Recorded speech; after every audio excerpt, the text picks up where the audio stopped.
محض تعبیر نامہ دیکھ لینے سے کسی خواب کی تعبیر کا تعین کر لینا یہ درست نہیں ہے۔ جیسا کہ پہلے مفتی صاحب بھی بات کر چکے ہیں کہ تعبیر بیان کرنے کے لیے کسبی علم بھی ہونا چاہیے اور واہبی علم بھی ہونا چاہیے۔ آپ نے بھی اشارہ کیا حضرت امام محمد بن سیرین رحمۃ اللہ علیہ کے ایک واقعہ کا کہ ہر بندے کا جو خواب ہے اس کی تعبیر ایک نہیں ہوتی، اس کے حالات پہ خواب کی تعبیر آگے جا کے اس کا تعین ہوتا ہے۔ جیسا کہ دو شخصوں نے اذان دی خواب میں، ایک شخص آیا تو آپ سے تعبیر پوچھی تو آپ نے ارشاد فرمایا کہ تیرے خواب کی یہ تعبیر ہے کہ تو حج کے لیے جائے گا۔ واہ۔ دوسرا شخص آیا، اس نے بھی کہا کہ میں نے نماز کے لیے اذان دی ہے تو آپ نے ارشاد فرمایا کہ تیرے اوپر چوری کی تہمت لگے گی۔ اب بعد میں آپ کے شاگردوں نے پوچھا کہ حضور خواب ایک ہے اور آپ نے تعبیریں ان کی دو مختلف ارشاد فرمائی ہیں، تو آپ نے ارشاد فرمایا کہ اس کی وجہ یہ ہے کہ جس پہلے شخص نے آ کے خواب بیان کیا اذان دینے کا تو وہ ایک صالح شخص ہے، وہ ایک نیک شخص ہے، تو میں نے اس کی جو تعبیر ہے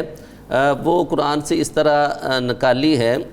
وَأَذِّن فِي النَّاسِ بِالْحَجِّ يَأْتُوكَ رِجَالًا، کہ تم حج کے لیے اعلان کرو۔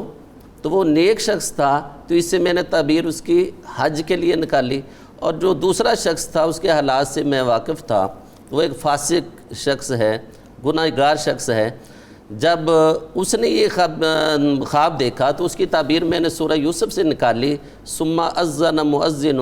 ایتھا العیر انکم لسارقون۔ واہ سبحان اللہ۔ کہ یہ فاسق شخص تھا تو اس نے اذان دی، تو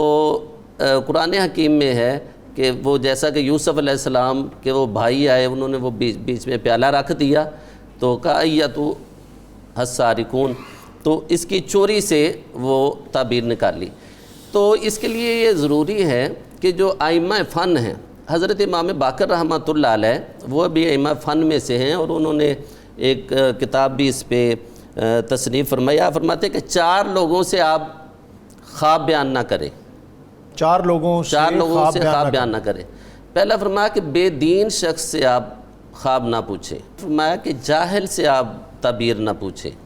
کہ جب جاہل آپ کوئی تعبیر بتائے گا تو وہ آپ کی اچھی خواب کو بھی کسی بری تعبیر کے ساتھ تعبیر کر دے گا۔ اور تیسرا فرمایا کہ عورت سے خواب بیان نہ کرے، کہ عورت جلد باز ہوتی ہے تو جلدی سے وہ بھی کوئی آپ کے خواب کی کوئی الٹی کوئی تعبیر بیان کر دے گی۔ اور چوتھا شخص آپ نے بیان فرمایا کہ اپنے حاسد اور دشمن سے آپ اپنے خواب کو بیان نہ کریں۔ یہ بہت عام بات ہے جو آپ نے